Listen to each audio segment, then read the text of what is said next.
O tema é bem extenso, é teoria e prática de família e sucessões.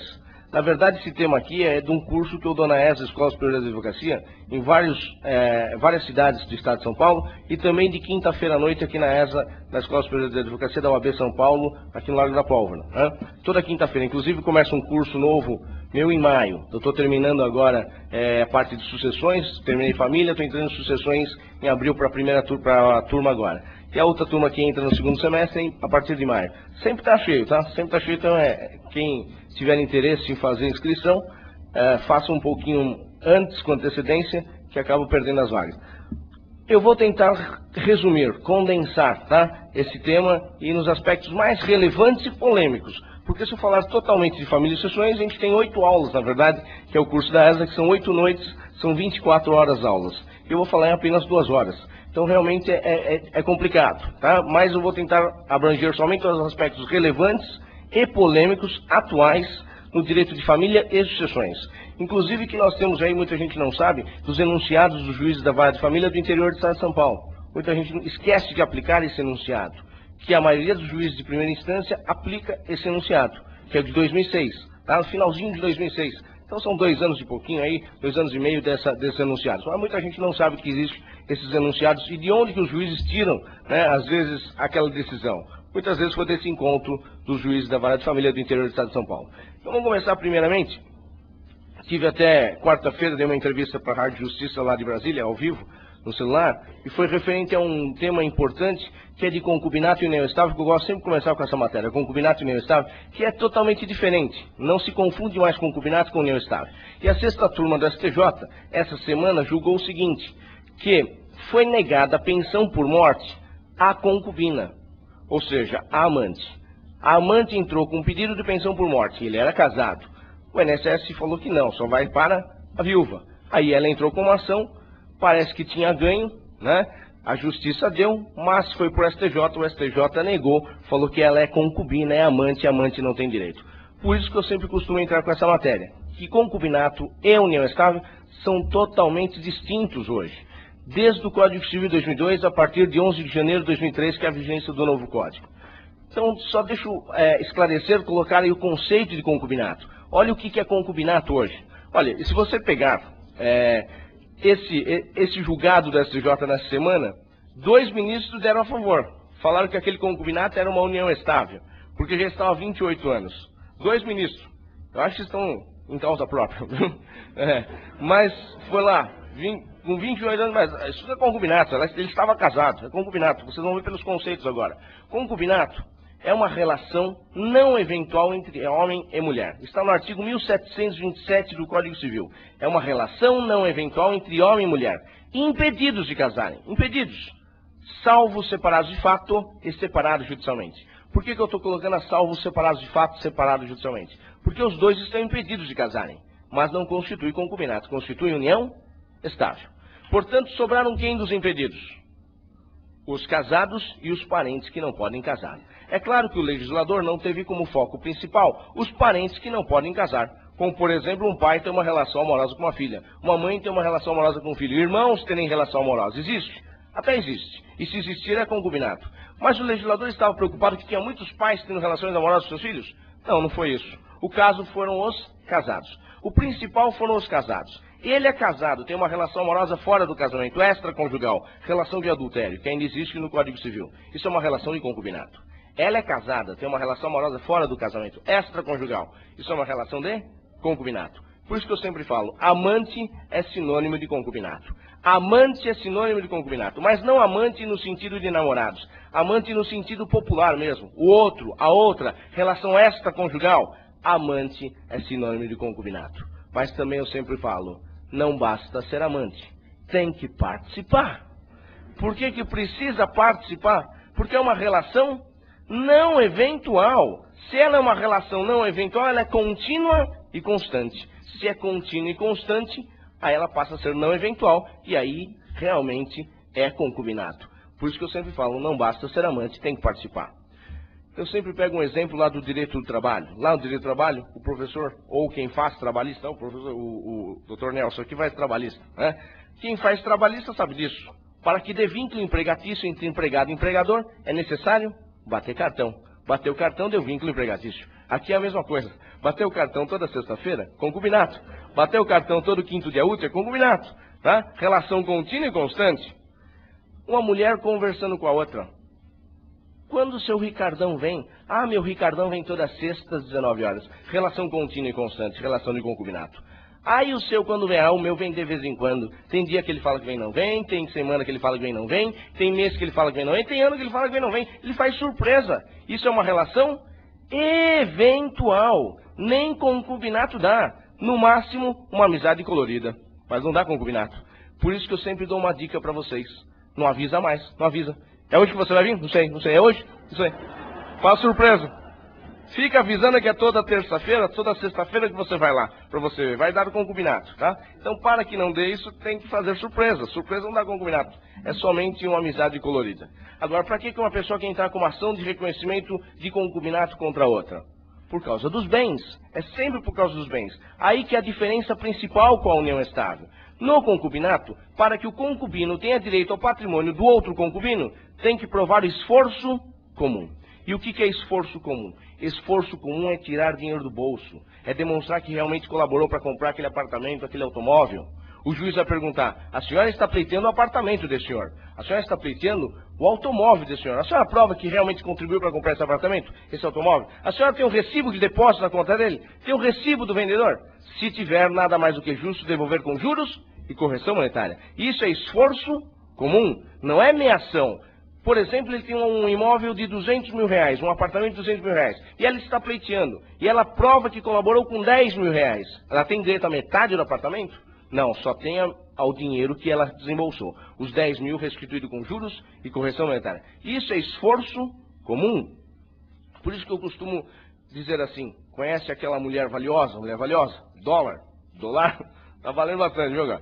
Mas não é só, e eu estou numa comissão da mulher advogada, não posso falar muito não. Bom, a mulher não é só mulher do lar, tem muito homem do lar também, viu? Tem muito homem do lar e espancado pela mulher, viu? Espancado. Aí o coitado vai procurar quem? DDH, Delegacia do Homem, não existe, não existe. Ele vai procurar que fundamento jurídico? Só tem lei da Maria da Penha. Cadê a lei do João da Lapa? Cadê a lei do João? Só tem Maria da Penha. Complicado o negócio, é difícil. Eu vou precisar entrar por analogia para um marido aí que está sofrendo ameaça. E aí o delegado ligou para mim, doutor, não dá para fazer isso não. É lei da Maria da Penha, eu já sou para mulher. Mas eu falei, mas entra, vai fazer, faz o boletim. Depois se o juiz não aceitar, eu vou recorrer. Vou ter que pegar o julgado lá do juiz de Cuiabá, que fez por analogia a mulher, ao marido que sofreu a ameaça da sua esposa e pela lei da Maria da Penha. Né? Existe por analogia, mas aí é um julgado só e foi lá em Mato Grosso, se não me engano. Bom, mulher do lar ou homem do lar, seja o que for, né, não prova o esforço comum. Por que não prova o esforço comum? Porque não tem renda, não trabalha, não tem renda. Como que vai provar o esforço comum se ela é do lar? Ah, mas ela tinha herança. Aí tudo bem, se ela tinha herança e resolveu vender a sua herança e comprou bens juntamente com aquele amante, aí ela consegue provar o esforço comum. Mas a regra é que do lar não prova o esforço comum, porque ela não trabalha e não tem renda. Como que ela vai provar que contribuiu com 10 mil reais, com 20 mil reais com aquele homem, para aquele apartamento? Muito difícil, porque ela não trabalha e não tem renda. Normalmente o amante ou a amante está sustentando ou sustentando-a. Portanto, a do lar é muito difícil provar o esforço comum. Ah, professor, mas ela fazia economia? Fazia economia. É amante faz economia. Amante não faz economia. No máximo que ela faz. Ah, meu amor, não precisa dar um automóvel de 30 mil, não. Um automóvel de 29.500 está ótimo. Isso não é economia, isso é lesar menos o próximo. Lesar menos o próximo, não é economia, tá? Amante não faz economia. Quem faz economia é companheiro, companheira, cônjuges fazem economia. Aqui não. Isso é concubinato. Olha a união estável como é diferente. Artigo 1723 do Código Civil diz lá o que é união estável. A união estável é uma relação duradoura entre homem e mulher, desimpedidos de casarem. Relação duradoura entre homem e mulher, desimpedidos. Apesar que esse entre homem e mulher já tem julgados que estão dando entre homossexuais, tá? Então, relação não duradoura entre homem e mulher, desimpedidos de casarem, incluindo-se os separados de fato e separados judicialmente, com o objetivo de constituir família. Aqui o objetivo é de constituir família. E no concubinato é o quê? Safadeza mesmo. É sem vergonhice lá no concubinato. Aqui é família, união estável é família, entidade é familiar, no concubinato. No concubinato não é família. Tanto é verdade que concubinato não tem direitos alimentares e não tem direitos sucessórios. Na união estável tem direito a alimentos e a sucessão, os dois. Portanto, união estável, o objetivo é de constituir família. É o mais importante que está aí. Aí que um namoro não dá união estável. Que fica bem. Hoje o namoro parece uma união estável. Um dorme na casa do outro, os dois viajam, passa a lua de mel ainda, e coloca no Orkut. Minha lua de mel ainda, coloca no Orkut, hein? Olha todo mundo sabendo, tá? Olha o problema que começa a dar pra vocês. Fica colocando no Orkut pra você ver depois a ação que você vai sofrer mais pra frente, tá? Mas é isso que acontece. Hoje o casamento está, a união estável, o namoro está bem próximo da união estável. Por isso que tem contratos de namoros de agora. Contrato de namoro, para não dar união estável, tá? Está bem próximo. O namorado hoje faz tudo que o marido e a mulher faz. Não é verdade? Então, realmente, o objetivo principal é o de constituição familiar. Um namorado não tem intenção de constituição familiar. Agora, o convivente, o companheiro, companheira, tem aí o objetivo de constituição familiar. Esse é o principal requisito para você provar uma união estável. Bom, na união estável, então, se dá entre quem? Os desimpedidos. Os desimpedidos são os solteiros, os viúvos e divorciados. Eu incluí mais dois. Os separados de fato e separados judicialmente. Estas 5 pessoas é que constituem união estável. Só elas. A inovação. O separado de fato, ele está casado. Porém, ele está separado de fato da sua esposa e tem uma outra mulher. Ali deu união estável. Hoje o legislador colocou dessa forma. É uma forma muito evolutiva, né? Houve uma evolução muito grande aí. Porque o separado de fato, ele está casado. Porém, ele tem outra mulher. Ali deu união estável. O problema é provar o fato. Mas é uma evolução muito grande que houve no Código Civil de 2002, tá? Porque antigamente separado de fato não dava união estável, mas hoje dá. Duas situações importantes agora na união estável. Primeiro é que não existe prazo para determinar uma união estável. Eu falei que é duradouro. Se é duradouro, ele está ligado ao objetivo de constituir família. O casamento também não é duradouro? O casamento não é permanente? O padre não diz até que a morte o separe? Dizem que hoje ele mudou o repertório, né? Até que o dinheiro acabe. Acabou tudo também, tá? Mas é para sempre o casamento também, não é? Até que a morte se separe. Mas pode durar um dia o casamento, pode durar uma semana. A união estável também pode durar uma semana. O problema é sempre o objetivo de constituir família. Então, a união estável pode dar a qualquer tempo. Pode ser um dia, uma semana, um mês, a qualquer tempo pode se dar uma união estável. Outra situação importante, não precisa morar sob o mesmo teto também. A segunda é que não precisa nem morar sob o mesmo teto. Existe um enunciado do juiz da Vara de Família do Interior do Estado de São Paulo, está expresso isso, que não é requisito para união estável morar sob o mesmo teto. E já existe uma súmula também, antiga, súmula 382 do STF. A súmula 382 diz assim, não é indispensável para a caracterização do concubinato more uxore. More uxore quer dizer convivência sob o mesmo teto. E está escrito que não é indispensável. Se não é indispensável, significa que é dispensável. Dispensa-se, não precisa nem morar sob o mesmo teto. E o que ele falou? Mas falou concubinato. O senhor está falando concubinato. Realmente, a súmula diz concubinato. Porém, a súmula é anterior à Constituição Federal de 88. A união estável só surgiu a partir da Constituição Federal de 88. Então, antes de 88, não tinha união estável mesmo. Era somente concubinato. Tá? Então, onde se lê concubinato, se lê também união estável. A mesma coisa, não precisa nem morar sob o mesmo teto.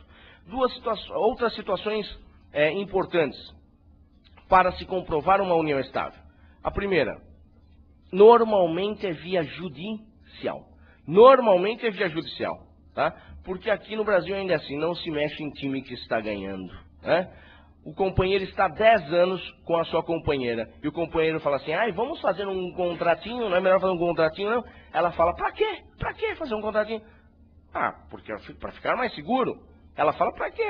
Já estamos 10 anos assim, vai que a gente assina esse maldito contrato e amanhã a gente separa. Superstição, né? Superstição não quer assinar. Aí o que acontece? No dia seguinte ele morre. Como que ela tem que provar essa união estável? Porque ela tem que entrar com o inventário.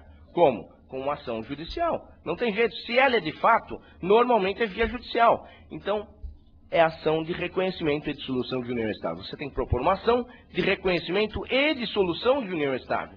Eu falo 2 vezes porque tem colegas, infelizmente, que ainda insistem em entrar com dissolução da união estável. Se é de fato, como que eu vou entrar com dissolução se nem reconheceu? Primeiro eu reconheço e depois dissolvo. Olha a falha técnica que existe aí. É ação de reconhecimento e dissolução. Reconhece e depois dissolve. lá no pedido, reconhece e depois dissolve. Se eu entrar somente com dissolução, tem que ter sido de direito, ou seja, aquela que é expressa, aquela que é por contrato. Mas se foi de fato, não tem como dissolver sem reconhecer. Tá? Então, duas espécies de união estável. A primeira que é a de direito, que essa é o que eu costumo classificar assim, de direito, que é aquela que é feita expressamente, seja por um contrato público ou particular. É expresso. Público ou particular. Costumo dizer que é melhor fazer público, porque se você perder, você vai lá e tira a segunda via no cartório, tá? Uma vez meu cliente brigando com a sua companheira, brigando bastante, falando assim, mas nós estamos em união estável. Ela falou para ele, nós estávamos, pegou os dois contratos, escrito particular, rasgou e jogou na privada. Estávamos, ô tonto, falou para ele. Estávamos, ô tonto. Tonto mesmo. Você faz contrato em 2 dias para ficar junto, faz contrato em 2 dias para ficar junto. Jogou fora, tá? Tem que separar o contrato, tem que guardar no cofre, tá? O seu é seu, o dela é dela, tá? Não vai deixar junto o contrato. 2 dias é para ficar separado, não é para ficar junto. Senão faria 2 dias, né? É uma só. Bom, aí ficou de fato que a maioria que constitui aqui no Brasil é a união estável de fato. Então, na união estável de fato não tem nada expresso, nada formalizado, é tudo verbal. Aí que é o problema. Aí que começa a ser complicado para ser comprovada essa união estável. Primeiro que é de forma judicial, que eu disse. Pode ser reconhecida uma união estável de fato no inventário? Pode. Desde que todos os herdeiros consintam. Já tem julgado, inclusive, nesse sentido. Se todos os herdeiros consentirem, poderá ser reconhecido no próprio inventário. Mas se não consentirem, tem filhos do primeiro casamento, muito provável não vai consentir. Aí tem que entrar com uma ação autônoma, independente de reconhecimento e dissolução de união estável. Tá? Outro problema na união estável, de fato, que não tem nada expresso, nada formalizado, é tudo verbal. Tem que ser provada a notoriedade. Notoriedade. E o que é a notoriedade? A publicidade e continuidade do ato. Tem que tornar público e contínuo. Aí tem que ficar espalhando. Vai espalhando para as pessoas. Pega a primeira fofoqueira da rua e já fala, tá? Olha, ó, o João, eu e o João somos companheiro, ó, marido e mulher. Já vai falando, espalhando para todo mundo, tá? Vai nas festas e já fala, marido e mulher. Já tem que falar para todo mundo. Eu sempre dou 2 dicas. Uma para comprovar a notoriedade e outra para não comprovar. Para comprovar a notoriedade, normalmente é a mulher. Mulher quer comprovar, mulher é fogo. Mulher quer provar o honestar. Homem não, homem quer se safar. Sempre assim. Pode verificar. A mulher, quando está passeando no shopping com um garotão, ela está toda se mostrando. Eu estava com o garotão, era eu para os amigos. Era eu com o garotão, era eu. O homem não, o homem passeia no shopping com a garota, ele passeia assim, ó. Escondido.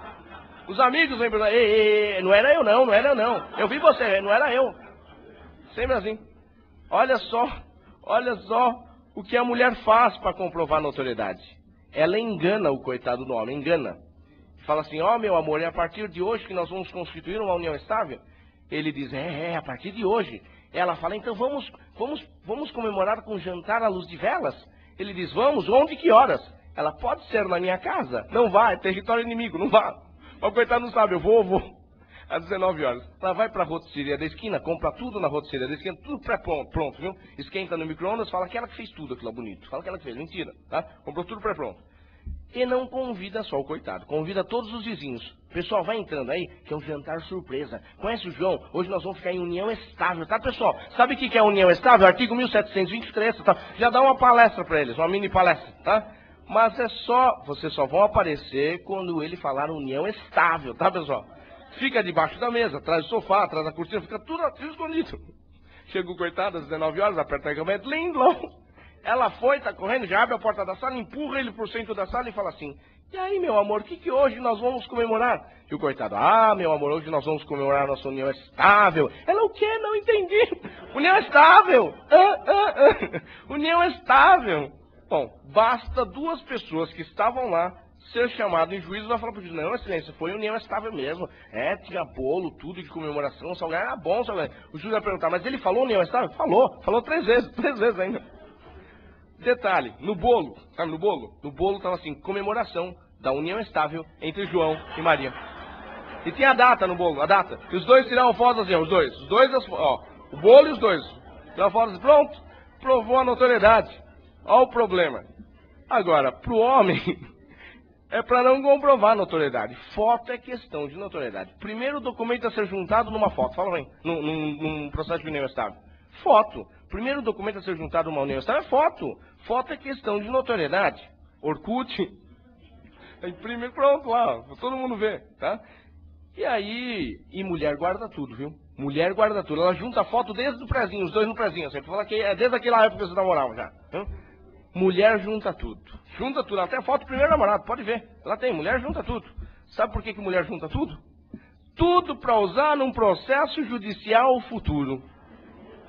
É precavida, tá? Bom, vai para as ilhas, tira foto. Vai para a praia, tira foto. E enche o saco de terceiro ainda. Ai, senhora, tira foto para nós dois, né?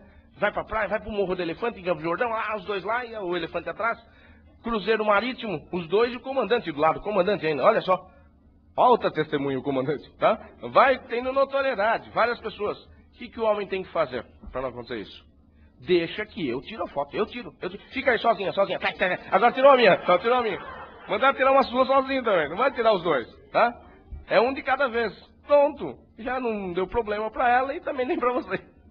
Mas isso é um problema porque quando chega no final, tem um ou outro que quer ter direito aos bens. É sempre quanto ao patrimônio que dá problema. Na união estável também. Por que a pessoa quer reconhecer e dissolver? Por causa dos bens. Aí que é diferente no concubinato. Na união estável, se não falar nada, e se for de fato essa união estável, o regime é o da comunhão parcial de bens, artigo 1725 do Código Civil. 1725 diz lá, comunhão parcial de bens. O que significa isso? Todos os bens adquiridos na constância da união e a título oneroso se comunicam. Precisa provar o esforço comum? Não, basta provar que os bens vieram na constância da união e a título oneroso. Metade para cada lado, metade de cada um. Ela era do lar, importa se ela era do lar? Não, ela vai ter direito a metade. Por isso que ficou bom a legislação. Não é a amante agora que vai ter direito ao patrimônio da viúva ou do viúvo, como aconteceu agora na pensão que o STJ negou a pensão por morte, a amante só ficou para a viúva, não para a amante. Amante não, porque concubina não é família. Concubinato não é entidade familiar. A entidade familiar é união estável, tá? Agora sim, se ele tivesse separado de fato dessa viúva, aí realmente, se tivesse separado de fato tivesse essa mulher, aí daria união estável. Portanto, ela teria direito à meiação com a viúva. Meiação não, né? Na verdade, metade da pensão do INSS com a viúva. Repartiria dessas duas formas, tá?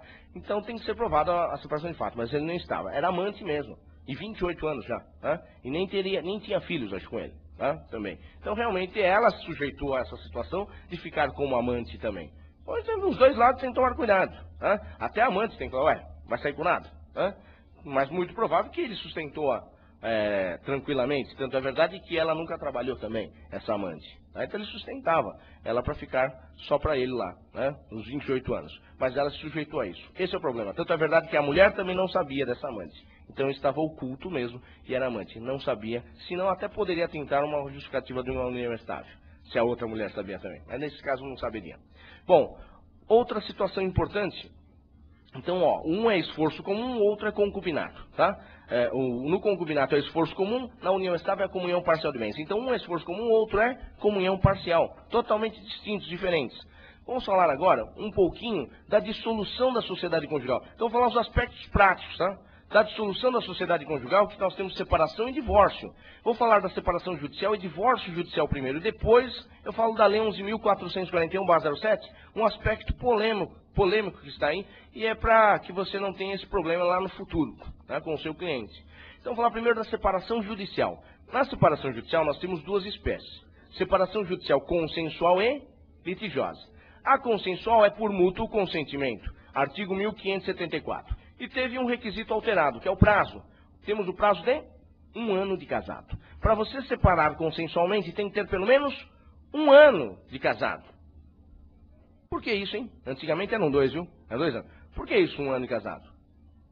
Período de adaptação. Agora, se os dois estão se espancando, no dia seguinte é litigiosa, tá? A litigiosa não tem prazo. Tá? O que tem prazo é a consensual. Tem que ter 1 ano de casado. Se os dois estão espancando, é litigiosa. No dia seguinte tem equação. Eu estou avisando, porque senão a mulher vai ficar pensando, ai meu Deus, tem que ficar apanhando durante 1 ano? Só apanhar durante 1 ano. Tá? No dia seguinte é litigiosa e acabou. Tá? Portanto, a consensual, o período é o da adaptação de 1 ano. Não é em 1 ano, ou seja, em menos de 1 ano, que você vai verificar se deu certo ou não. Você não pode separar com 4, 3 meses. A não ser se estão se espancando, realmente, tem que separar. Tá? Mas 3, 4 meses. Não deu para saber se realmente se adaptaram. Porque quando namora é uma coisa, quando casa é outra. Quando você namora, você vai pra balada com a sua namorada, buscar a sua namorada pra balada, e a sua namorada está toda empetecada, perfumada, bonita. Quando casa, muda. Quando casa, você acorda, assusta, muda tudo. Quando você namora, você vai buscar a sua namorada para ir na churrascaria. Vamos na churrascaria, minha namorada. R$ 9,99 a churrascaria. Vamos na churrascaria, vamos, tá louco para comer carne, vamos lá. Ela vai lá. Aí sentados lá esperando o garçom vem com aquele coquetelzinho de fruta sem álcool, sabe? Uma fortuna, um guarda-chuvinha, uma fortuna, é R$ 30. A churrascaria é R$ 9,99, que custa 30. Ele te oferece tanto que parece que é de graça o negócio. É namorada, o que você faz? Você oferece, né? Oferece. Ela, quero uma de cada cor. Quero tudo, uma de cada cor. É R$ 9,99, que custa 30 cada um. Tudo bem, namorada deixa. No final vem a maldita sobremesa. É uma fortuna. Pedacinho de bolo, R$ 30. Vem a sobremesa. Quer namorada? Quer papai? Quer bolo? Quer pudim? Quer sorvete? Quer tudo. No final das contas, R$ 699,99 custou. Era R$ 9,99, custou R$ 699. Aí você pega o cartão de crédito, dá escondido pro garçom. Dá escondido. Fala pro garçom, divide em 6. Escondido, vai fazer o quê? É namorada. Agora, quando casa, muda. Quando casa, antes de sair de casa, fala, minha esposa querida, vamos pra churrascaria R$ 9,99? Ai, vamos, tá louco? Faz um mês que ela não come carne, vamos. É uma de cada vez, é uma vez por mês, lógico, tá? Ela tá louca pra ir. Mas antes você já avisa, se vier aquele garçom com aquele coquetelzinho maldito, que é uma fortuna, já ameaça, tá? E no final, se vier a maldita sobremesa, outro braço em você, tá? Pronto, acabou. Chegando lá, os dois lá sentados, chega o garçom lá e ela. Ele, não tá bom, né? Vem lá a sobremesa, louco pra agora a sobremesa. Ele, outro braço aqui, ó. O que quer? Café tá bom. Então, e o café pede depois da conta, senão vai pagar, hein? Paga R$ 5, hein? Tá? Dá pra comprar 1 quilo de café com R$ 5? Muda tudo. Se adaptou. Agora, se não adaptou em 1 ano, aí pode pedir a separação consensual, tá? Agora, na separação consensual, o que é importante? O artigo 1121 do CPC diz que tem que ter tudo ali. Se é consensual, você vai decidir, lógico, sobre a sua separação de corpos, vai decidir sobre os bens, e tem juiz homologando sem partilha de bens, tá? Ele está indo por analogia ao divórcio. Mas a separação não. A separação 1576 do Código Civil diz lá, importa na separação de corpos a partilha dos bens. Na separação tem que ter a partilha. Mas eles estão indo pela analogia ao divórcio. Mas dá confusão, hein? Porque na separação você pode voltar a ficar casado. Ou seja, há uma permissão de uma reconciliação. Já no divórcio, não. Lá você tem que casar de novo. Por isso que não há confusão patrimonial. Agora, na separação consensual, se não fizer a partilha e eles reconciliarem posteriormente, pode dar confusão patrimonial depois. Tá? Então, no divórcio, não. Mas aqui, na separação, daria confusão. Por isso que não permite a partilha sem prévia partilha. Então, você tem que decidir sobre o quê? A partilha dos bens. Alimentos, tem que falar sobre os alimentos. O que mais? Se tiver filhos menores, guarda, regulamentação de visita e alimentos dos filhos menores. Então vou dar uma dica nos alimentos. Normalmente, quando o ex-marido trabalha, tem vínculo empregatício, tem lá registro na carteira, você pede o quê? Expedição de ofício, né? Vai pagar alimentos para os filhos e para a esposa, para a ex-mulher. E expede-se ofício, 1/3 do seu salário líquido, expede-se ofício para o empregador, não é assim? Colocou lá. Se ele ganha bem, ele vai perder emprego daqui 3 meses, lógico. Vai perder emprego, é fato. Vai perder emprego, tá? Vai perder emprego. Perdeu o emprego e ele para de pagar os alimentos. Como que você vai executar isso? Executa pelo antigo salário. Eu já consegui assim, mas tem juiz agora não dando mais. Ele está falando que a verba é líquida. Execução de 1/3 do salário que ele está desempregado, 1/3 de nada é nada. Portanto, em liquidez. Promotor e juiz consentindo, hein? Deu execução ilíquida, tem procedência da execução. Perdeu, tá, a execução. Como que você vai fazer? Tem que entrar com uma ação de alimentos de novo. Então, para que não ocorra isso, principalmente para o seu cliente que está recebendo alimentos, menores principalmente, você coloca assim, 1/3 do seu salário líquido, vírgula, em caso de desemprego, será fixado tantos salários mínimos, ou tantos reais, que equivale a tantos salários mínimos, tá? Não tem problema para fixar em salário mínimo em alimentos, tá? Fala em problema de salário de funcionário público e salarial, que não pode, que não permite lá o salário mínimo. Em alimentos tem ocorrido normalmente, tá? Então, coloque em caso de desemprego, será fixado em tantos reais, no valor de tantos salários mínimos. Pronto, acabou. Equivalente a tantos salários. Aí não deu problema. Ele perdeu o emprego, você vai executar aquela outra parte agora. Ficou fácil e tranquilo, tá? E quanto à guarda dos filhos menores? Se ficar para a mãe, você tem que colocar o quê? Visita para o pai. Aí a pessoa coloca assim, a ex-mulher fala assim, não, para que colocar esse negócio de cada 15 dias? Visita livre. Visita livre, doutor, não tem problema nenhum. Até ele arrumar outra namorada, tá? Porque na hora que ele arrumar outra namorada, ela não vai deixar mais ver a criança, tá? Se vir com ela, eu não vou deixar. É assim, até ela arrumar outro marido também. Então, para não dar problema com o cliente, você fala, visita livre realmente. Vírgula, em caso de desentendimento, será fixado o legal. Por que isso? Porque quantas vezes eu já vi visita livre, e aí deu problema lá na frente. Aí você tem que entrar com uma ação de regulamentação de visita, que rito é ordinário. E para o juiz da liminar numa regulamentação de visita, eu vou te falar, hein? Difícil. E quando pede liminar nos feriados, na hora que ele dá o feriado, até cumprir, já passou o feriado, tá? É verdade, já passou o feriado. Eu estou pela defesa num processo, mas o coitado do pai faz 3 anos que não vê a criança. Está demorando tanto assim. Então, para não dar problema para o seu cliente, coloca. Visita livre, vírgula, em caso de desentendimento será fixado legal. Ou seja, nas primeiras e terceiras semanas do mês, segunda e quarta semanas do mês. É importante colocar assim? Porque se colocar a cada 15 dias, ele falta 3 vezes, você vai saber qual que era o dia certo agora? Você tem que pegar o calendário do ano passado, que foi audiência, e contar tudo de novo, tá? Que semana que era a sua. Então já coloca primeira e terceira semana ou segunda e quarta semana do mês. Aí fica fácil para você saber qual é o seu dia certo para visitar a criança, tá? Já coloca tanto para o pai como para a mãe. É importante colocar isso na regulamentação de visitas. E depois o restante. Dias comemorativos, como Dia das Crianças, aniversário da criança, Dia dos Pais, Dia das Mães, Natal, Ano Novo, tudo intercalado. Um ano sim, um ano não, um ano ímpar, um ano par. Tem tudo assim. Férias, primeiros 15 dias com o pai, segundos 15 dias com a mãe. Tem que estipular tudo. Até hoje estão pedindo para estipular aniversário dos avós paternos e aniversário dos avós maternos. Que dá confusão lá na frente depois. Porque está na visita e não está na visita no dia do aniversário, pronto. Não vai pegar e os avós vão ficar sem o netinho no dia do aniversário. Tá? Então é importante se colocar tudo, estipular tudo. É importante conversar com o cliente e verificar tudo isso. Eu não coloco não, porque depois vai me procurar de novo para entrar com outra ação. Vai te procurar de novo, sim. O outro colega já falou que você errou, você não deveria ter feito isso, né? Você está dando trabalho de novo. Então faça já certo, que ele vai te falar para outras pessoas que, meu advogado fez tudo certinho. Tanto é verdade que não tem problema nenhum equívoco e nenhuma omissão. Olha só, esse eu indico para todos, tá? Então isso que é importante na prática, não deixar nenhuma brecha. Agora, às vezes passa, mas não foi de maldade, né? E aí tudo bem, mas é bom não deixar passar. Tenta conversar com o seu cliente o melhor possível.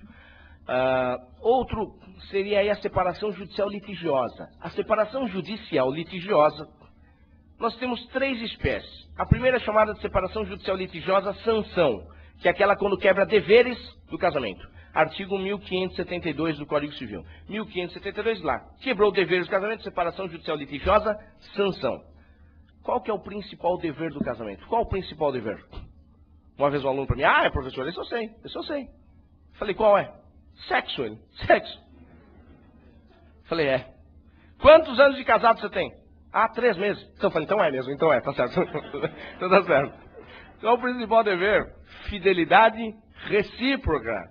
Fidelidade recíproca. Esse é o que mais quebra dever do casamento e esse que dá separação judicial litigiosa sanção. Eu só vou falar nessa primeira, tá? São 5. Os deveres estão no artigo 1566. São 5 deveres do casamento, 1566. O principal é a fidelidade recíproca. O que é fidelidade recíproca? O homem só pode ter essa mulher e a mulher só pode ter esse marido. E vice-versa. Parece fácil. Mas não é. Estou levando a mal já, hein? Estou levando a mal. Não é porque são 3 espécies de fidelidade. São 3 espécies. Não é só uma. Temos 3 espécies de fidelidade. A primeira é chamada de física. Física. Fidelidade física. A fidelidade física é aquela que importa no adultério. Adultério ainda existe no Código Civil, só não tem no penal. Adultério é aquela que você tem que pegar no flagra, a relação física. É aquela que a mulher contrata o detetive e o detetive fala, peguei seu marido, tá com outro no motel. Ela vai com 2 testemunhas, arruma a porta no motel e pega os dois, pegamos os dois ali, ó.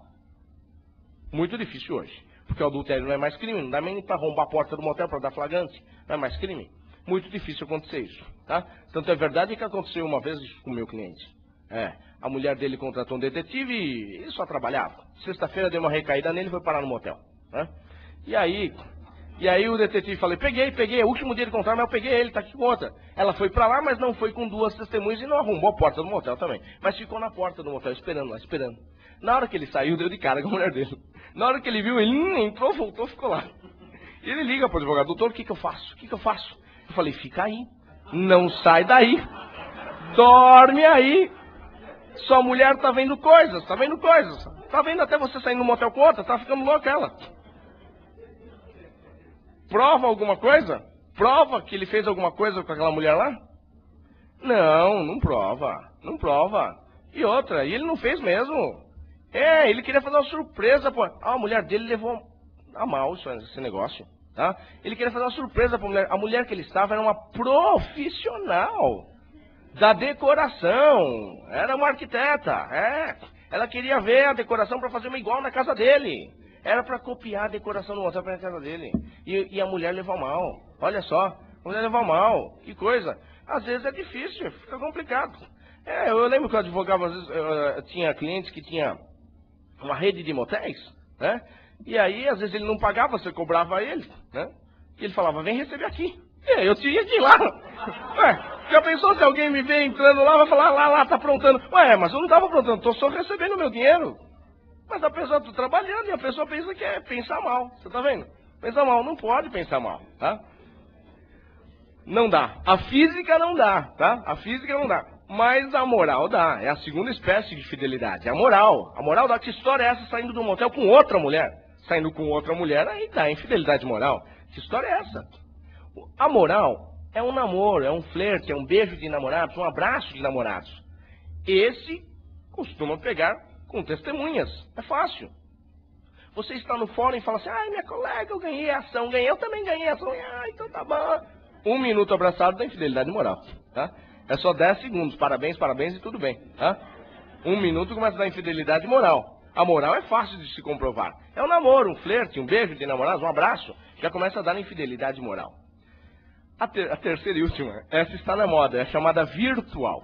Virtual é aquela que ocorre num computador, mais especificamente na internet. Homem casado ficava nos chats amorosos, e-mails amorosos, bate-papos amorosos, páginas eróticas, emotion card. Eu nem sei o que é isso, tá? Meu cliente que falou que tem um tal de emotion card, tá? Tem um tal de emotion card. Mensagem de texto no celular, tudo isso dá virtual. O problema é pegar isso aí. Não é a prova, tá? Mas quem usa o sistema Windows, operacional Windows, tem lá uma pastinha chamada Internet Temporary, que fica os últimos andamentos que você fez lá, a navegação. Outra chamada Histórico, fica 3 semanas anteriores, 3. Professor, antes de eu desligar isso, antes de desligar o computador, eu bato lá e jogo tudo na lixeira. Eu apago tudo. Apaga da lixeira também, não esquece de apagar da lixeira, tá? Eu apago tudo. Apaga, mas apaga virtualmente. Não apaga no disco rígido. No disco rígido fica os lastros ali, tá? Portanto, é busca e apreensão do computador inaudita, altera a parte.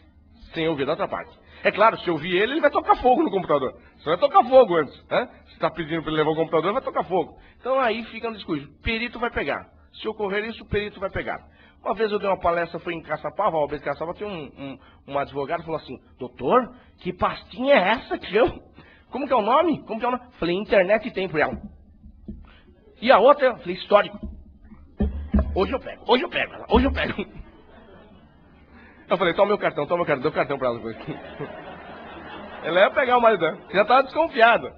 Tem gente que já desconfia. Há um mês atrás, recebi uma cliente e falou assim, eu contratei um hacker, né? Contratei um hacker e o hacker colocou um vírus dentro do computador. E aí meu marido utilizando, eu peguei tudo. Porque o vírus é aquele spy, né? E aí tudo que vai de e-mail dele iria em duplicidade para ela. Ela pegou tudo, tá? E aí ficou com todos os e-mails que ele mandava e namorava com sua virtual namorada, né? Virtual, mas marcava encontro físico depois, né? Pegou, né? Acabou pegando. Então, várias formas de pegar uma infidelidade virtual hoje está na moda, né? Eu acho que daqui a pouco é só virtual que vai ter. Só virtual, tá ficando invadindo, né? Os computadores e a internet estão invadindo o Brasil, o mundo, né? O mundo todo. Bom, nesses casos também dá aí a separação judicial litigiosa, a sanção, tá? Todos do artigo 1566, a fidelidade é uma delas, tá? Outro que também dá é essa chamada separação judicial litigiosa, falência. Falência. Por que falência? Porque o casamento faliu. Quando que ocorre isso? Quando o casal estiver separado de fato há mais de um ano. Quando o casal estiver separado de fato há mais de um ano, separação judicial litigiosa, falência. Não vai aplicar a nova lei de falência, tá? Vou recuperar o marido, vou recuperar a mulher. Vara de recuperação dos cônjuges, vai ser, né? O artigo 1572, parágrafo 1º do Código Civil. 1572, parágrafo 1º. E o último é a chamada separação judicial litigiosa, remédio. A separação judicial litigiosa, remédio, são 4 requisitos. Um dos requisitos é que um dos cônjuges fica doente mental, grave e irreversível. Um dos cônjuges fica doente mental, grave e irreversível. Então tem que contrair uma doença mental grave e irreversível. Grave, hein? Não é uma pancadinha na cabeça, não. Ficou lelé de vez, tá? E o médico tem que falar que é irreversível. Segundo requisito, essa doença mental tem que ser contraída após o casamento, após. Se você casou com um doido, com uma doida, o problema é seu, tá? Ficou depois doente, depois. Por isso que eu costumo dizer que jamais a mulher vai poder pedir essa separação. Jamais a mulher poderá pedir essa separação. Porque o homem, quando casa, fica doido mesmo, fica doido. Quem foi a causa? Fala. Quem foi a causa? Não pode. Outro requisito, esse é o pior. Terceiro requisito é o prazo. Tem que ficar com o doido, com a doida durante 2 anos. 2 anos. Era 5 antigamente. Hoje são 2. Você tem que ficar lá. O médico declarou que é irreversível. Tem que ficar 2 anos com ele. Ou com ela. Tá? E o último requisito é a insuportabilidade da vida em comum. Tem que tornar a vida insuportável. Esses 3 são as formas de separação judicial litigiosa. Mas muita gente pergunta, mas eu tenho que encaixar nesses 3? Não precisa. Hoje basta alegar a insuportabilidade da vida em comum. Não foi sanção porque ninguém descumpriu deveres. Não foi falência porque não estão separados de fato há mais de um ano. Não é remédio porque ninguém ficou doente mental. Mas houve uma quebra de relacionamento amoroso. Um não ama mais, o outro ainda ama, porque se os dois não amam, os dois vão fazer a separação consensual. Tá? Mas, normalmente, um ama e o outro não ama mais. É obrigado aquele que ama ficar com aquela pessoa ainda? Não. Portanto, aquele que ama não quer dar a separação. Ele tem ainda esperança. Portanto, é a litigiosa. A pessoa entra com a litigiosa e acabou. Então, não tenho que dar muita satisfação. Basta declarar que é insuportável e não está dando mais. Acabou. E o outro não quer dar a separação. É a litigiosa já. Outra situação importante é o divórcio. O divórcio, nós temos o divórcio judicial, o que é mais importante do divórcio. E tem gente que discute ainda quem é o culpado no divórcio. Não há culpa no divórcio. O divórcio, o que é mais importante, é o lapso temporal. O que importa no divórcio é o lapso temporal. Existe divórcio litigioso e consensual? Existe. Mas o que se discute lá é o lapso temporal só. Então, o que é mais importante no divórcio? Que nós temos o divórcio direto e o indireto. O divórcio direto é aquele que tem que ter 2 anos separados de fato. 2 anos separados de fato, você entra com o divórcio direto. Por que direto? Porque é a primeira ação que você está entrando contra aquela pessoa. Tá? É o 1580 do Código Civil. E o indireto? O indireto também é denominado de ação de conversão, separação judicial em divórcio. Ou seja, tem que ter 1 ano separado judicialmente ou extrajudicialmente, eu coloco agora também extra, porque nós temos a Lei 11.441/07, que é a do extrajudicial. Então, 1 ano separado judicialmente, ou 1 ano extrajudicialmente, ou 1 ano da concessão da liminar na separação de corpos. Também dá o indireto, que é a ação de conversão, separação em divórcio. Tá? Isso está no artigo 1580 do Código Civil. Agora, a Lei 11.441/07. Coisas importantes aí. Essa que permite fazer separação, divórcio e inventário no cartório. Você pode fazer fora da justiça. Tá? É importante, muita gente tem feito hoje. Tá? E é fácil, é tranquilo de se fazer.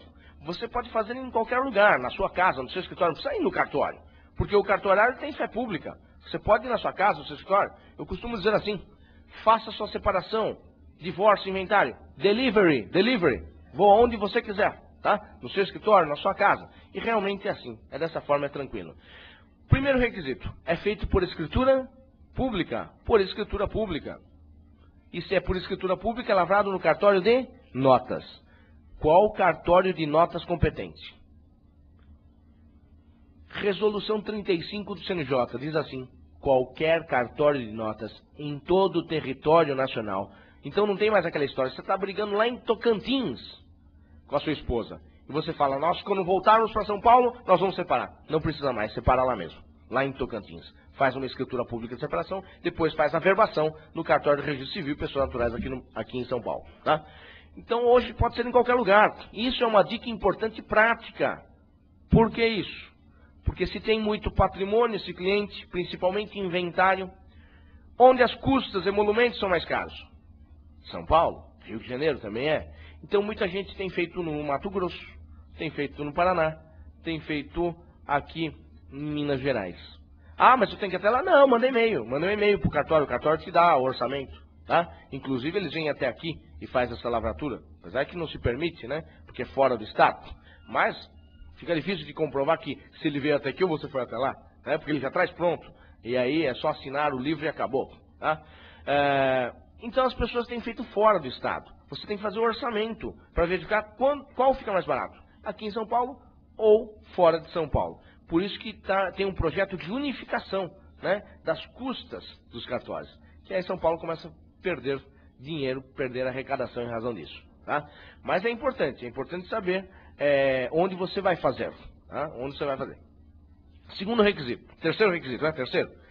Uma escritura, outra é cartório de notas. Terceiro requisito. Esse é o mais importante. Tem que ter um advogado. Um advogado tem que assinar essa escritura, porque senão não tem validade. Um advogado tem que assinar essa escritura pública, senão não tem validade. É um requisito, tá? Não é só para você ir lá e assinar, é para você fazer a minuta e verificar se está certo ou não essa minuta. É importante fazer isso? É, porque às vezes tem escrevente que fala assim, nossa, eu fiz tudo e o advogado que ganhou. Não é assim, tá? Então não é assim, não é só para você assinar. Você tem que observar como que está escrito lá, se está certo ou não. Porque se recair algum problema, não vai cair no cartório, vai cair em cima de você.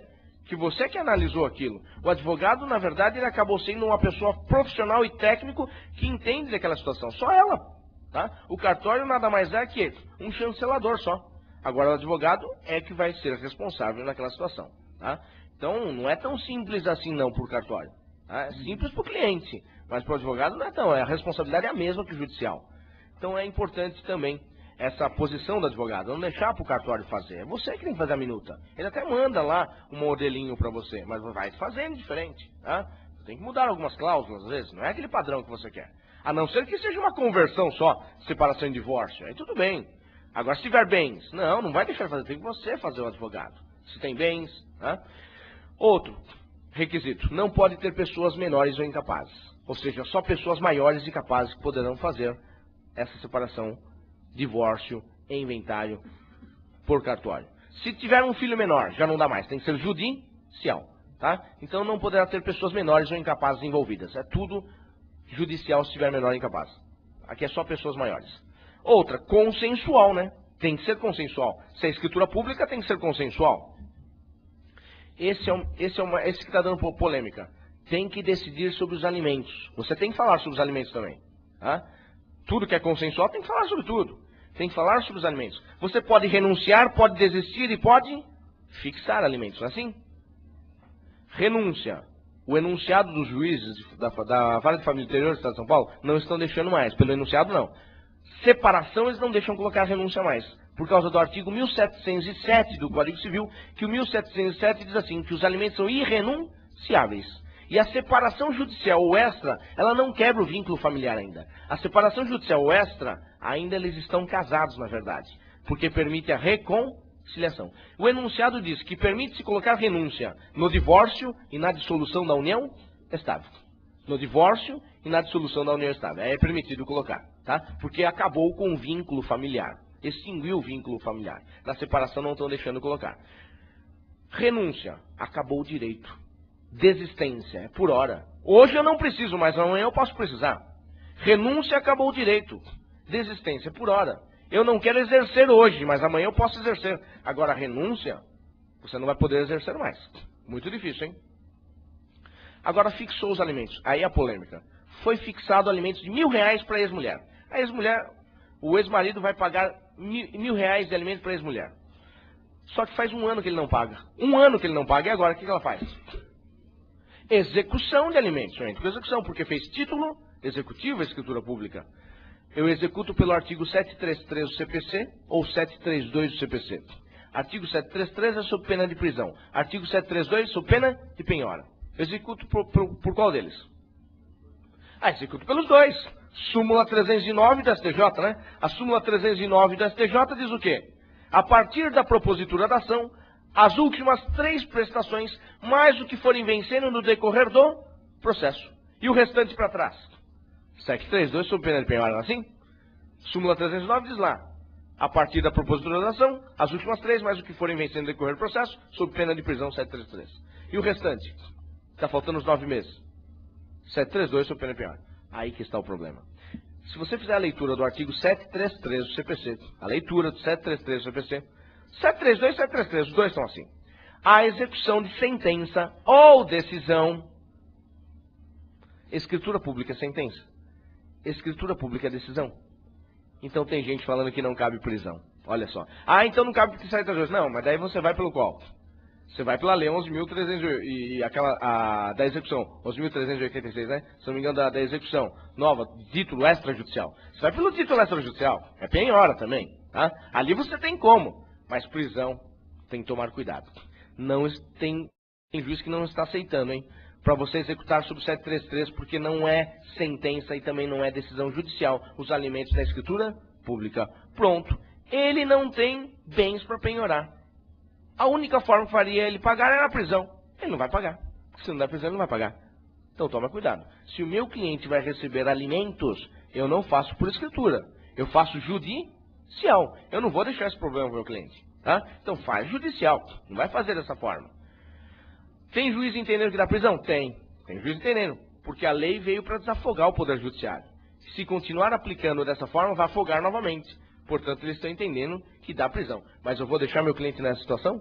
Eu não. Enquanto não resolver definitivamente, eu faço via judicial. Então, quando tem alimentos, não faça via extra, hein? Faça judicial. A não ser que você esteja para aquele cliente que vai pagar. Né? O que vai receber, não. Só que vai pagar. Tá? Mas aí que é o problema, porque na verdade você é dos dois. Se você é advogado, somente você é advogado, você está pelos dois. Tem que tomar cuidado com a ética aí. Né? Bom, essa é uma polêmica importante. A outra, gratuidade. Pode ser feito de forma gratuita? Pode. A escritura pública pode ser feita de forma gratuita. É que a maioria não está fazendo dos cartórios. Mas uma hora eles vão ter que fazer. Porque a lei fala que deve fazer. E a resolução 35 CNJ diz o seguinte: basta declarar que é pobre na própria acepção do termo. Bastou declarar que é pobre. A resolução 35 do CNJ diz que basta declarar que é pobre na própria acepção do termo. Declarou que é pobre, tem que fazer de graça. Tá? Tem uns que não estão fazendo. A não ser que você conheça realmente aquele cartório e você já é cliente lá. Aí ele vai lá e acaba fazendo para você. Mas é muito difícil também. Tá? Uma hora eles não têm que fazer isso. Outro assunto importante, guarda. Na guarda, vamos falar de guarda porque tem a guarda compartilhada. E aí eu vou mostrar os aspectos subjetivos para você conseguir uma guarda compartilhada. Tá? Então guarda primeiro. Nós temos duas espécies de guarda, duas modalidades de guarda. Guarda natural e a guarda judicial. A guarda natural diz respeito ao casamento, à união estável e à família monoparental. É a guarda natural. Se eles estão casados e tiveram filhos, de quem que é a guarda? Dos pais casados, dos companheiros na união estável, também, e da família monoparental, que é a chamada comunidade formada por qualquer dos pais e seus descendentes. Essa é a chamada guarda natural, decorre do casamento, da união estável ou da família monoparental. Comunidade formada por qualquer dos pais e seus descendentes. Está na Constituição também. Quem são eles? Exemplo, Xuxa e Sasha. Xuxa e Sasha, família monoparental, não é? Dizem que o pai da Sasha, né? Vai casar com a Xuxa. Vai casar. Se casar, eu vi uma fofoca, é fofoca, acho, né? Se casar, foi esse meu exemplo. Não é mais, vai. Não é. Mas já achei outro, tá? Achei outro. Os filhos do Gugu, tá? A mãe dos filhos do Gugu. A mãe do Gugu. Família monoparental, não vive com a mãe? Esse nunca vai deixar de ser exemplo, né? Esse tá ótimo. Bom, maldade, não faz isso. Mas essa é a família monoparental. Agora, o que importa para nós é a guarda judicial. A guarda judicial é essa que importa para nós. A judicial é aquela que os pais estão separados.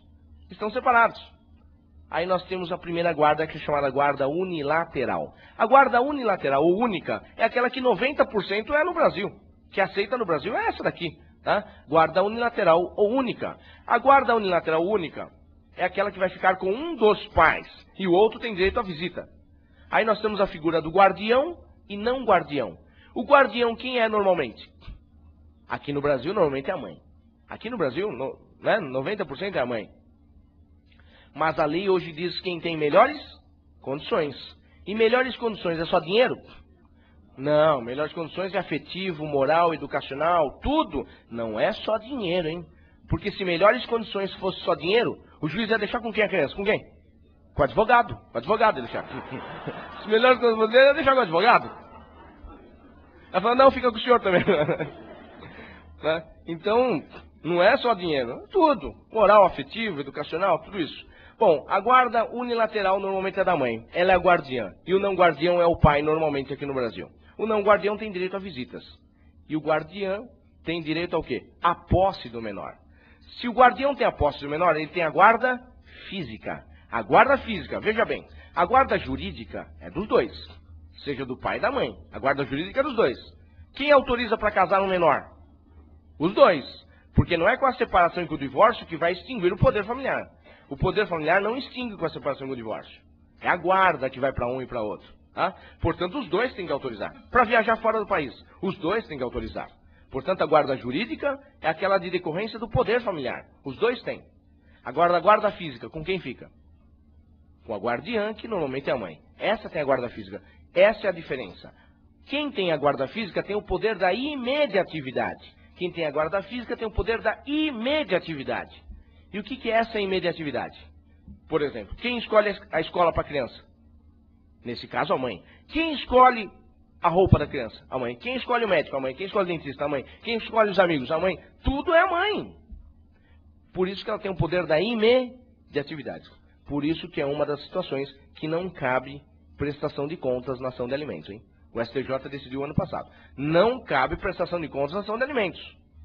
Porque é sempre assim.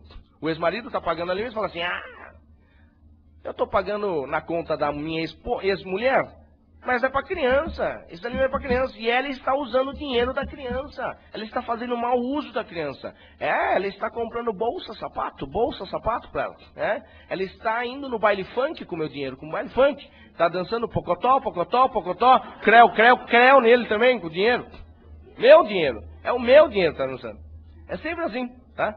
Aí eu falo, olha, ele vem no senhor e fala, eu quero entrar com a prestação de contas. Eu falei, não cabe prestação de contas. Já que ela está fazendo isso, que o senhor está falando que é verdade, que está fazendo isso, por que o senhor não faz o seguinte? Você altera a guarda. Se ela está fazendo mau uso do dinheiro, o senhor altera a guarda. Ah, não, a guarda deixa com ela. É sempre assim. Então você já pega o cliente aí. Agora, eu já vi casos que o pai tirou a guarda da mãe, que realmente tinha razão. Ele pagando certinho os alimentos, bons alimentos. E a mãe tirou da escola particular para colocar na pública, para ficar com o dinheiro. Tá?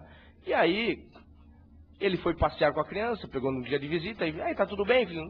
Só não estou gostando da escola. Essa escola nova eu não estou gostando muito. Eu vou comprar um pirulito, os moleques tomam de mim, me dá um tapa na orelha, me solta. Eu tomo meu dinheiro. Na hora de comer lá no recreio, é leite de soja, é ovo de soja, é maçã de soja, é alface de soja, tudo de soja o negócio. Ele viu que era merenda, o negócio é merenda. Aí ele viu que alguma coisa estava errada. A mãe tinha tirado de escola particular, que dava para pagar os alimentos dele, e colocou na escola pública, sem dar satisfação. Aí realmente ele pediu a alteração da guarda, modificou a guarda e pediu de liminar, inclusive, para sair, buscar e aprender na hora a criança ir para a casa do pai. Então você vê que o pai não estava interessado somente no dinheiro que estava pagando para a ex-mulher no caso por filho, mas na conta da ex-mulher. Não estava interessado, está interessado no bem-estar do menor mesmo. Tá? Agora tem pai que a gente sabe que não é assim. Tá? Só está querendo livrar dos alimentos. Tá? Mas esse caso não era. Bom, essa é um dos fundamentos que não cabe prestação de contas na ação de alimentos. É a imediatividade. Porque é a mãe que tem que escolher. Ela que está na hora. O pai nem está lá. Ela que escolhe as coisas. Ah, mas você escolheu muito caro. Ué, o poder é meu. Eu estou fazendo o melhor para a criança. Então não dá para prestar contas, tá? Na ação de alimentos. Então tome cuidado, hein? Muita gente tenta entrar aí, mas não dá, hein? Tá? O advogado que entrou, não lembro que estado que foi, perdeu em primeira instância, perdeu em segunda e perdeu na STJ. Foram as três, hein? As três. Não dá prestação de contas na ação de alimentos. Outra guarda, chamada guarda alternada. Guarda alternada. Eu vou falar essa primeiro para não confundir com a compartilhada. A guarda alternada é aquela que alterna-se a guarda física em períodos longos. Guarda física é o poder da imediatividade. Portanto, alterna-se a guarda física em períodos longos. Por exemplo, 6 meses com a mãe, 6 meses com o pai. Alternando o poder da imediatividade. Muito difícil acontecer no Brasil. Tá? O Ministério Público é o primeiro a repudiar. Porque é complicado. 6 meses fica com o pai. O pai fala, vai estudar nessa escola, vai fazer essa religião, vai frequentar essa religião comigo, vai vestir essas roupas, vai ter esses amigos, vai jogar futebol, vou colocar na escolinha de futebol. Passa 6 meses, a guarda física vai para a mãe. E o poder da imediatividade inverteu. A mãe fala, essa escola é uma porcaria, não vou tirar você de lá. Vou colocar na outra escola. Esse amigo também não vai frequentar mais esse amigo, vai frequentar esse amigo. Não vai vestir essas roupas mais, vai vestir outras roupas. Não vai jogar mais futebol, vai dançar balé. Balé, menino, balé agora vai dançar. O menino fica louco, né? Passado um ano, um psicólogo, um psiquiatra para ele, né? Fica complicado, é muito difícil.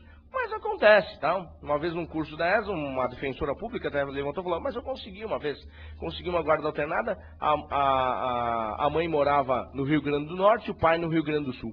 A mãe no Rio Grande do Norte e o pai no Rio Grande do Sul. 6 meses com a mãe, 6 meses com o pai. Complicado, né? Complicado. Culturas diferentes, climas diferentes, tudo diferente, muito diferente, né? Aí eu falei assim, 6 meses a criança falava oxente. 6 meses falava che. No ano seguinte é o psicólogo, psiquiatra, ver o que ele vai fazer, qual que é o certo e qual que é o errado, né?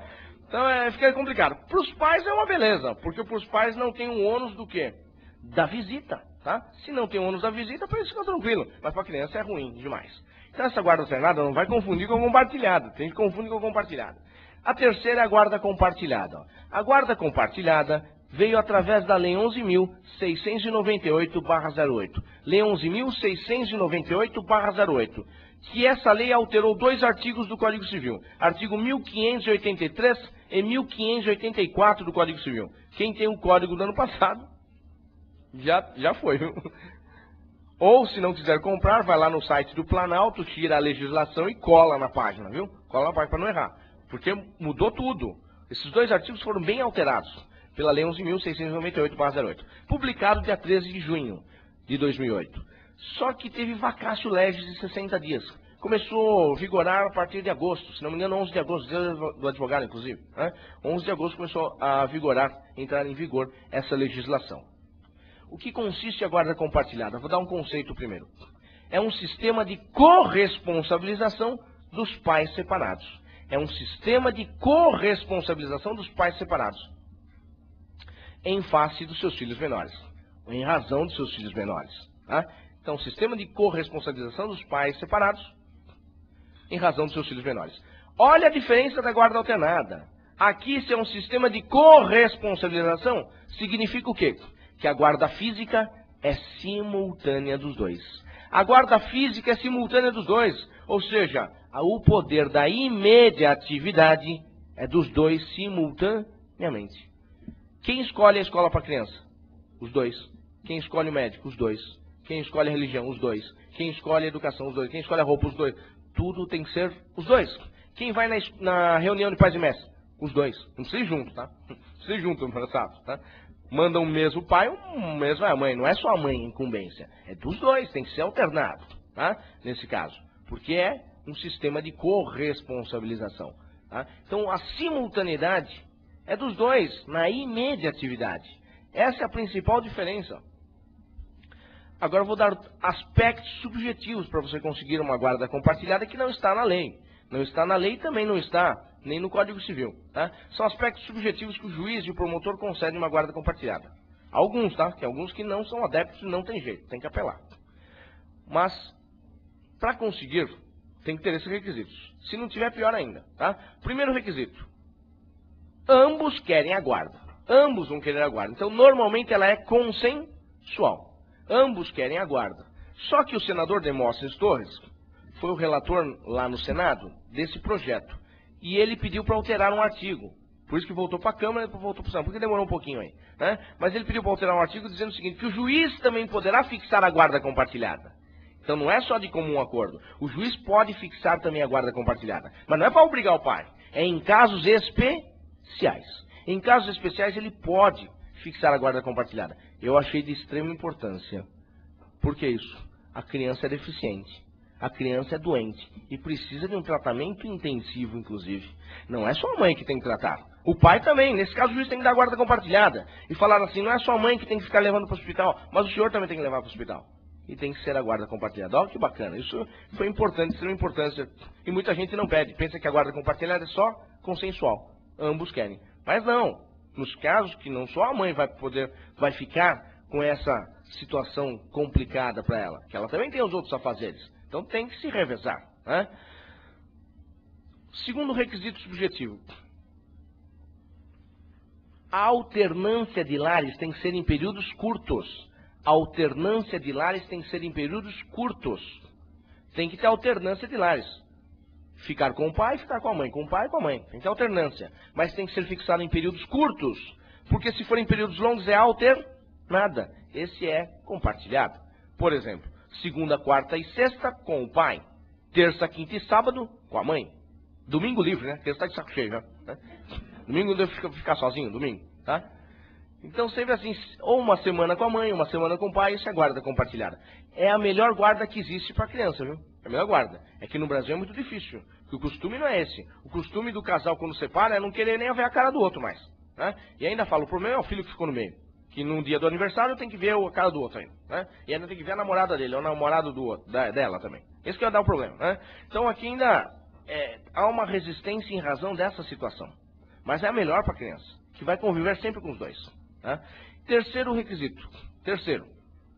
Se eu falei que a alternância tem que ser em períodos curtos, e para ter o poder da imediatividade simultâneo, os pais têm que morar próximos.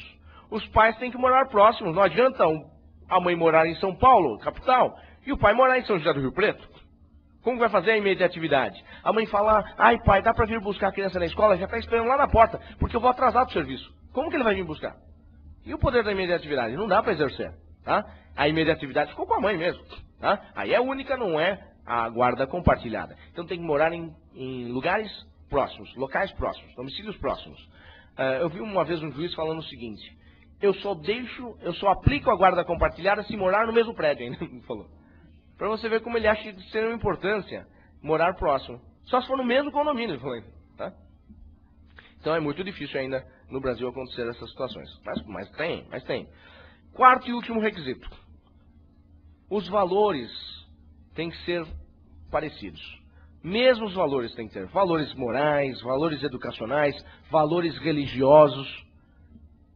A mãe quer que o filho estude direito. Vai estudar direito. Vai ser advogado. O pai fala, não, vai dançar o Tchan. Vai ser do Tchan agora. Não é que o Tchan seja ruim. Se der certo, pode ganhar mais com o advogado. Vai jogar futebol. Se der certo, pode ganhar mais, mas muito mais com o advogado. Mas é muito difícil essa situação. E há uma divergência de valores aí. Né? O pai quer que não estude e a mãe quer que estude. Ou vice-versa. Fica difícil aí. Tá? Um frequenta uma religião e outro frequenta outra religião totalmente distinta. Que algumas são próximas, mas algumas muito distintas. Também fica difícil. Por isso que tem que ter o quê? Um exame psicossocial. Normalmente, para dar a guarda compartilhada, para o juiz fixar a guarda compartilhada, ele vai pedir um estudo psicossocial. Com o pai, com a mãe e com a criança, dependendo da idade dela. Tá? Para verificar se há possibilidade da guarda compartilhada. Senão, ele não vai dar o parecer favorável. Então, o juiz ele tem medo também de aplicar a guarda compartilhada se vai dar errado. Esses são os 4 requisitos subjetivos. Agora, duas problemáticas aí. duas problemáticas na guarda compartilhada. Primeiro, alimentos. Eu fixo ou não alimentos? Eu fixaria, porque tudo é em prol do menor. Eu fixaria. Quais as ações que mais existem na vara de família? Quais? Alimentos. O pai não gosta de pagar alimentos. Primeiro leigo que veio perguntar para mim quando saiu a guarda compartilhada. Doutor, eu vou pedir essa guarda compartilhada, esse tal de guarda compartilhada. Eu falei, mas por que o senhor quer pedir ela? É para parar de pagar alimentos. Você tá vendo? Que daí eu estou no meu bolso já na hora. Não é assim não. Tá? Então a primeira coisa, a pessoa já quer se livrar dos alimentos, mas não é assim. Então como o Brasil já tem esse resquício, esse costume de não pagar alimentos do pai, é bom que se fixe alimentos. Fixe alimentos, tá? Deixa lá. E colocar mais um lar fixo. Coloca um lar oficial, fixar não. Um lar oficial para a criança. Por exemplo, o lar oficial da criança é o da mãe. Tem que ter alternância, mas o lar oficial é o da mãe. Aí coloca-se alimentos para o pai pagar. Fixa alimentos para o pai pagar. Pronto. Eliminou os problemas lá na frente. Se der, né? Porque se não der certo essa guarda compartilhada, aí você tem que entrar com uma ação de alimentos, depois é uma confusão danada, né? O certo já é fixar tudo direitinho aí. E a última guarda é chamada guarda de nidação. Essa não é aplicada aqui no Brasil, hein? Guarda de nidação não é aplicada no Brasil. Nós só vou falar para cumprir a tabela aí. A nidação funciona como um ninho. A criança fica num lar fixo e os pais é que alternam, tá? 6 meses o pai vai para aquela casa que a criança está morando, 6 meses o pai sai e entra a mãe, tá? A criança fica no lar fixo, os pais é que alternam. Para a criança é até legal, mas para os pais fica ruim, né? Ficar alternando a cada 6 meses. Não é aplicado muito aqui não, mas é aplicado bastante nos países anglo-saxônicos. Aqui no Brasil é muito difícil, tá? Se aplicar essa guarda. Uma aqui também, nem os pais têm casa, mas a criança, né? Fica difícil. Essa é a guarda. Alimentos agora. Outro assunto importante na prática de família são os alimentos. Para já falar de sucessões, aquela parte difícil, tá? Sucessões. Eu vou sortear uns DVDs, tá? Depois. Então é para vocês ficarem aí até 11 horas, viu? 11 horas, tá bom? Bom, vou sortear uns DVDs, tá? Eu gravei 2 DVDs. Um DVD de Direito Civil, geralzão de Direito Civil, e um de Direito das Sucessões. Direito das Sucessões é extremamente prático esse aqui, tá? E eu vou sortear alguns, são 4 DVDs que eu vou sortear, tá? E eu tenho um livro que eu lancei também, lancei já faz tempo, 3ª edição já. É um livro de Direito Civil, um manual de Direito Civil, tá? Tá inserido como coleção para concurso, mas na verdade não é. É um manual de Direito Civil. É bem bacana o livro e eu tenho um livro de Direito de Família também, mas esse livro está desatualizado, eu atualizei agora. E vai sair em maio, tá? Vai sair em maio com julgados recentes, tudo bem bacana, e com outra editora. Então, eu estou esperando passar o prazo da minha notificação para outra editora, que são de 90 dias. Então, só em maio que vai ser publicado esse livro Direito de Família na atualidade, tá? Que vai entrar na outra edição, e bem recente, tá? Com aspectos novos aí, e até prático, inclusive, do Direito de Família. Mas eu vou sortear aqui, eu já estou avisando para segurar, para vocês não ir embora, tá? 4 DVDs eu vou sortear aqui para vocês. Bom, alimentos. Os alimentos, nós temos espécies de alimentos. A primeira espécie de alimentos são chamados alimentos naturais. Os alimentos naturais são aqueles que servem para a sobrevivência do ser humano. Subsistência, sobrevivência. É a chamada necessidade e possibilidade. Lembra? Do binômio necessidade e possibilidade? Necessidade de quem vai pleitear e possibilidade de quem vai pagar. Essa extrema necessidade e possibilidade mesmo. São os naturais, que servem apenas para a sobrevivência. Não são bons clientes, não, tá? Não são muitos bons clientes, tá? O cliente chega no escritório, é para sobreviver, é para sobreviver. Não são bons clientes, já manda para assistência. Quem faz isso é assistência, tá? Aí você vai pegar 30% do para sobreviver? Não dá, né? Dá até remorso depois, pegar os 30%. Então já manda para assistência judiciária, defensoria pública, tá? É melhor, esses são os naturais. O outro, segundo, esses são bons. Esse é bom cliente. São chamados alimentos civis. Alimentos civis são aqueles que servem para manter o status civis, o status social. Esse não é para sobreviver. Não é para sobreviver, não. Esse é para manter o status social, o padrão da família. Por isso que tem alguns milionários aí, né? Você já viu alguns? Tem alguns filhos de político famosos aí, né? 218 mil reais por mês paga-se para os alimentos. 218 mil, outro 80 mil por mês. Tem alguns milionários aí que pagam bastante alimentos, hein? Por mês isso daí, hein? Ah, não é por ano, não. É por mês. 218 por mês. 218 mil reais por mês. Esses são estados sociais, não é para sobreviver isso. 218 mil não é para sobreviver, isso é para manter o padrão, né? É aquele padrão que viajava 3 vezes por ano para Disney. Então tem que ir, tem que continuar fazendo isso. Se o pai ainda pode pagar, tem que pagar, tá? Para manter o status social. Esses são bons clientes, dá cartão. Tá? Esses são bons clientes, tanto para receber como para entrar com a ação, tá? Os dois. O outro é chamado de alimentos legais. Os legais estão lá no artigo 1696 e 1697 também, os legais. São aqueles que quem pode pleitear alimentos e podem receber alimentos. Quem são eles? Todos os parentes em linha reta, reciprocamente. Por exemplo, pai e filho, filho para o pai, do avô para o neto para o avô e assim por diante. Reciprocamente. Por isso que cabe alimentos contra os avós. O pai não paga alimentos, você entra contra os avós. O pai paga, mas paga pouco, então vai pagar em complementação os avós. Tá? É o 1696 e 1697 que diz isso. Tá? Que podem entrar reciprocamente em até em sede de complemento. O que mais? Os colaterais. Quem são os colaterais? Tios, sobrinhos, primos, irmãos. Só que vai até o 2º grau, graças a Deus, tá? Só o 2º grau colateral é que pode pleitear alimentos para você. Só vai até o seu irmão. O seu irmão pode pedir alimentos para você. Você pode pedir para ele. Tio, sobrinho, primo não, hein? Também? Já pensou o primo pedir alimento para você? Vai te catar, né? Vai pedir para o seu pai, não para mim, tá? Então, tio, sobrinho, primo não entra. Só entra até os irmãos. Irmão sim, tá? Irmão sim. E outro, cônjuges, conviventes, ex-cônjuges e ex-conviventes. Cônjuges, conviventes, ex-cônjuges e ex-conviventes também têm direito a alimentos. Outros são chamados alimentos voluntários. Os alimentos voluntários são aqueles que são oferecidos de forma espontânea. Então esse não tem existe até pessoas que têm vínculo obrigacional e oferecem. Mas tem pessoas que não têm vínculo obrigacional e oferecem mesmo assim. Então serve para pessoas com vínculo ou não obrigacional, para os voluntários. Com vínculo obrigacional, por exemplo, o ex-marido separou da mulher e ela não está pleiteando nada. Ele está preocupado. Na hora que ele vai pleitear, vai pleitear muito alto os alimentos. Então ele já antecipa. Ele entra com uma cautelar de oferta de alimentos. Uma cautelar de alimentos provisionais, que é chamada de oferta de alimentos. Tá? O juiz fixa de forma liminar. E aí ele deposita aquele valor. Se ela aceitar, fica aquele valor. Tá? Se não, vai ter briga, vai ter litígio. Outros são chamados alimentos indenizatórios. Os indenizatórios são aqueles que decorrem de um ato ilícito. Infelizmente você atropelou uma pessoa e ela veio a óbito.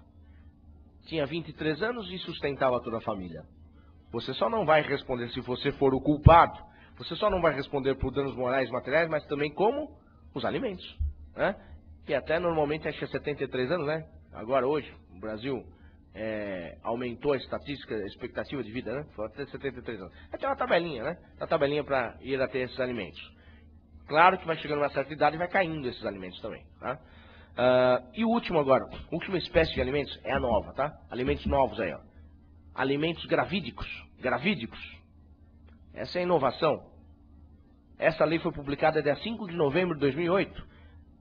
5 de novembro de 2008. E a lei é 11.804/08.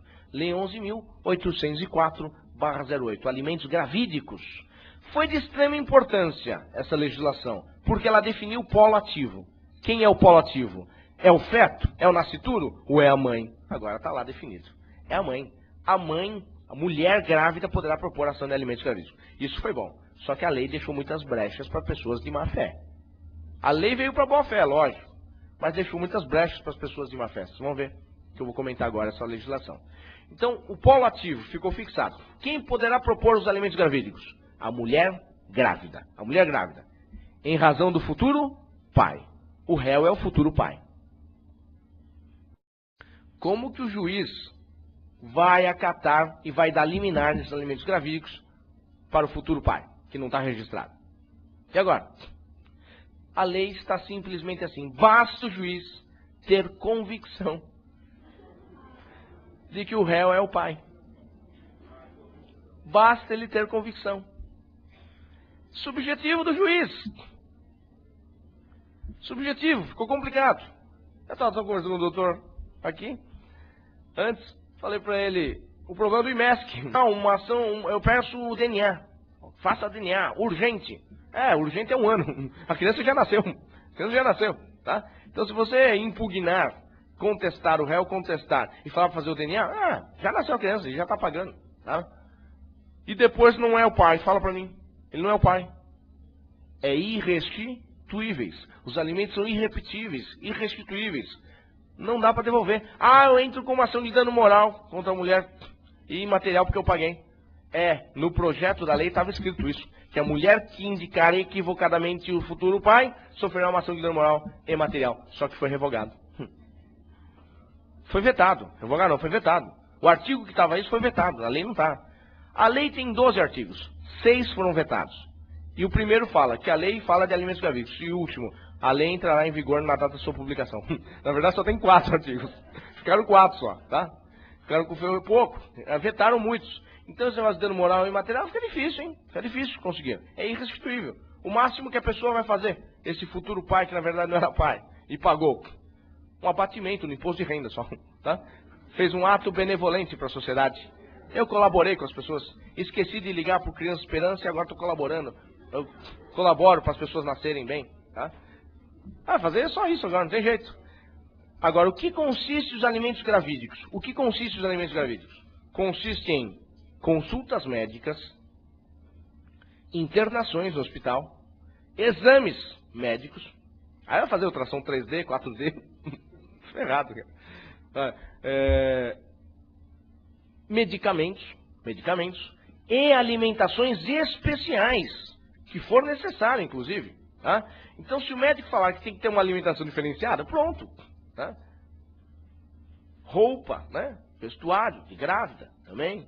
Tudo isso vai entrar. Carro com ar-condicionado também, porque vai ficar muito calor, muito quente. E grávida não pode ficar assim, né? Vai ter um monte de coisa agora, tá? Então, isso consiste nos alimentos gravídicos, tudo isso. Então, vai ter que ser apurado esse valor, ou pelo menos pedir um orçamento para o hospital e juntar lá no processo para dar a fixação dos alimentos gravídicos. É claro que se essa mulher grávida trabalha, ela tem que arcar com a metade. A outra metade é do futuro pai, tá? É do futuro pai.